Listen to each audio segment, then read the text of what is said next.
வணக்கம். இலங்கை செய்திகளுடன் நான் நிரோஷன். விரிவான செய்திகளுக்கு முன் தலைப்புச் செய்திகள்.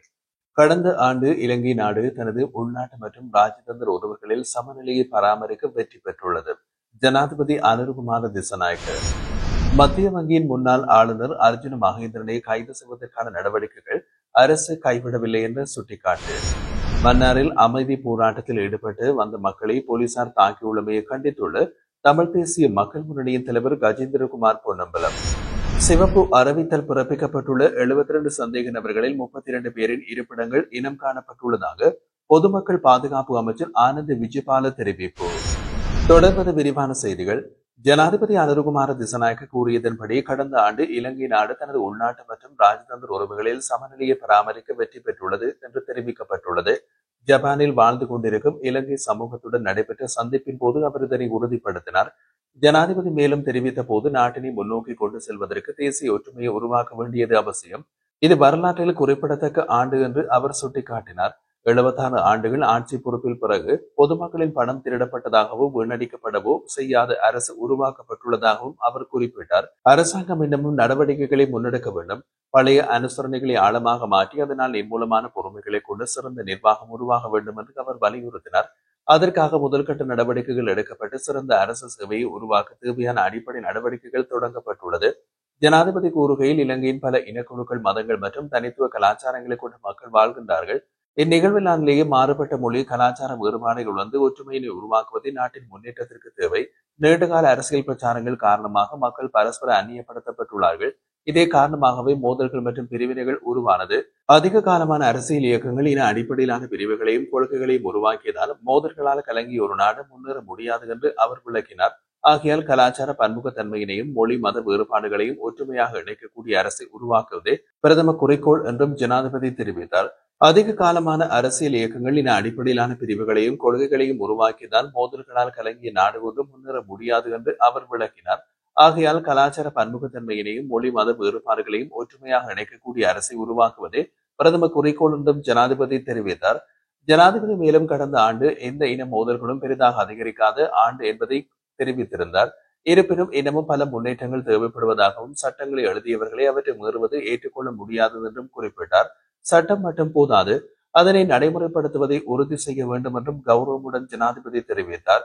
இப்போது 40 கட்சிகள் ஒரே அறையில் கூடும் அளவுக்கு நல்ல முன்னமை உருவாகியுள்ளதை குறிப்பிடும் ஜனாதிபதி நாட்டின் பிரஜைகள் சட்டத்தின் மீது பயப்பட வேண்டும் என்றும் கலாச்சாரத்தை உருவாக்க வேண்டும் என்று அவர் வலியுறுத்தினார்.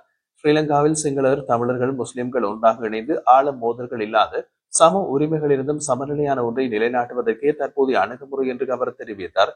வடக்கு மாகாண மக்கள் போர் காரணமாக மிகுந்த பாதிப்பு மற்றும் பலியடைந்தவர்கள் என்பதை நினைவுறுத்தி இனிமேல் போர் நடக்காத நிலைமையை உறுதி செய்ய வேண்டும் எனவும் அதற்காக வடக்கு மக்களுக்கு தேவையான அபிவிருத்தி மற்றும் சட்ட பாதுகாப்பை வழங்கி அனைத்து சமூகங்களுக்கும் சம உரிமைகள் உறுதி செய்யப்படுவதாக ஜனாதிபதி கூறினார்.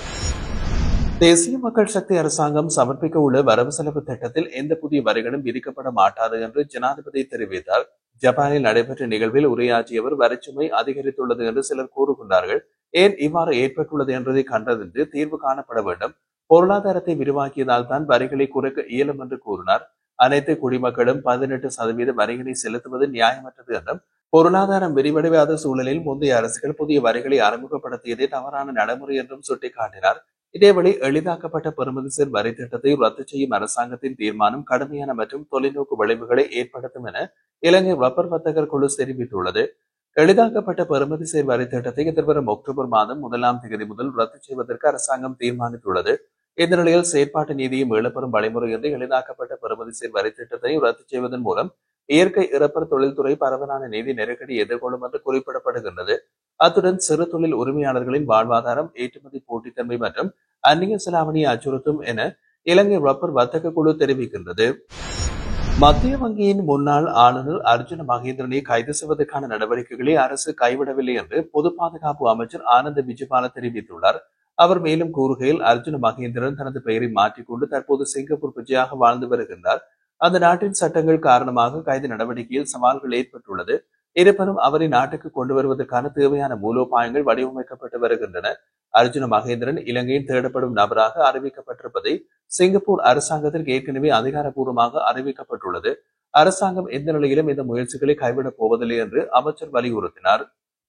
மன்னாரில் அமைதி வழியில் தொடர் போராட்டத்தில் ஈடுபட்டு வந்த மக்களை அரசின் போலீசார் தாக்கியுள்ளமை தமிழ் தேசிய மக்கள் முன்னணியிலாக நாம் வன்மையாக கண்டிக்கின்றோம் என்று அந்த கட்சியின் தலைவர் கஜேந்திரகுமார் பொன்னம்பலம் தெரிவித்தார். அவர் கட்சியின் யாழ் அலுவலகத்தில் நடத்திய ஊடகவியலாளர் சந்திப்பின் போது இவ்வாறு குறிப்பிட்டுள்ளார். மேலும் கூறிய போது மன்னார் காற்றாலை மின் திட்டத்தை அரசு முன்னெடுக்க ஆரம்பித்துள்ளது.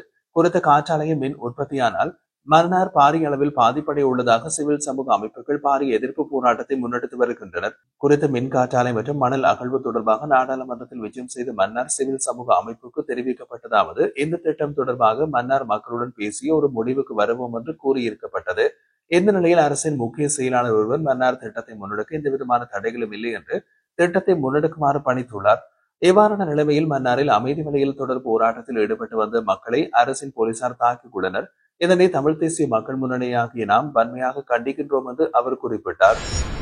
உள்நாட்டிலே அல்லாமல் வெளிநாடுகளிலிருந்தும் இலங்கைக்கு போதைப் பொருட்கள் கடத்தலுடன் தொடர்புடையவர்களை கைது செய்வதற்கான நடவடிக்கைகள் முன்னெடுக்கப்படுகின்றன.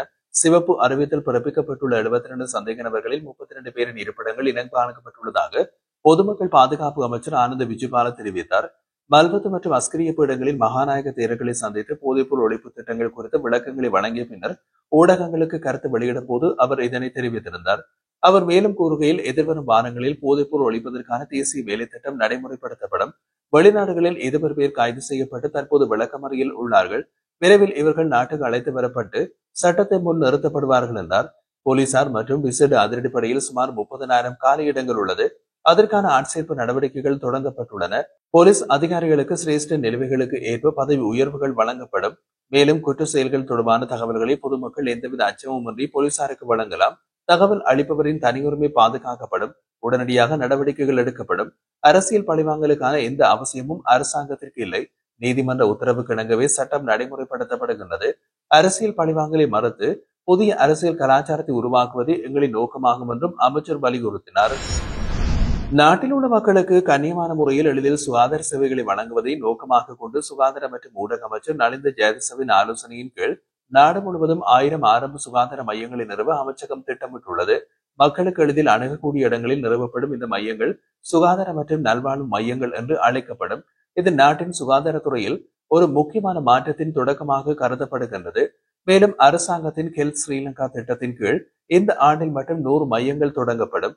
இது 2வது மையமாக இரத்னபுரி மாவட்டத்தின் அதோயாவில் அமைந்துள்ள சுகாதார மற்றும் நல்வாழ்வு மையம் சனிக்கிழமை அமைச்சர் நலிந்த ஜாதிச தலைமையில் பொதுமக்களுக்காக திறந்து வைக்கப்பட்டது. 1வது உறுப்பினர் பதிவு செய்யப்பட்டு அட்டையை அமைச்சர் நேரடியாக வழங்கினார். அங்கு பேசிய அமைச்சர், ஒரு மையம் 4 தொடக்கம் 5 கிராம அலுவலர் பிரிவுகளில் வசிக்கும் 5000 தொடக்கம் 10,000 மக்களை உள்ளடக்கியதாக இருக்கும். நீரிழிவு, உயர் இரத்த அழுத்தம், புற்றுநோய் போன்ற தொற்று அல்லாத நோய்களை முன்கூட்டியே கண்டறிந்து தடுக்கும் வகையில் இந்த மையங்கள் செயல்படும். அவசர சிகிச்சை தேவையுள்ளவர்கள் அருகில் உள்ள 2ஆம் நிலை அல்லது 3ஆம் நிலை மருத்துவமனைகளுக்கு அனுப்பப்படுவார்கள். இந்த மையங்களில் 8 பேர் கொண்ட சுகாதார ஊழியர்கள் நியமிக்கப்பட உள்ளனர். மக்கள் தங்களின் உடல் நலத்தை கவனிக்காவிட்டாலும் சுகாதார ஊழியர்கள் அவர்கள் ஆரோக்கியத்தை கண்காணிப்பார்கள் என்று அமைச்சர் குறிப்பிட்டார்.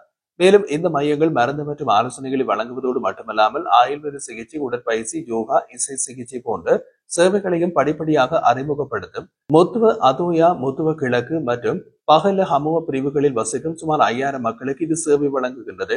இந்த இளைஞர்களுக்கான மருத்துவ சேவைகள் மற்றும் ஆய்வக பரிசோதனைகள் உள்ளிட்ட பல்வேறு சேவைகளை வழங்கும். ஒவ்வொரு மையத்திலும் ஒரு குடும்ப மருத்துவர், ஒரு சமூக சுகாதார செவிலியர் மற்றும் ஒரு ஒருங்கிணைப்பாளர் நியமிக்கப்படுவார்கள்.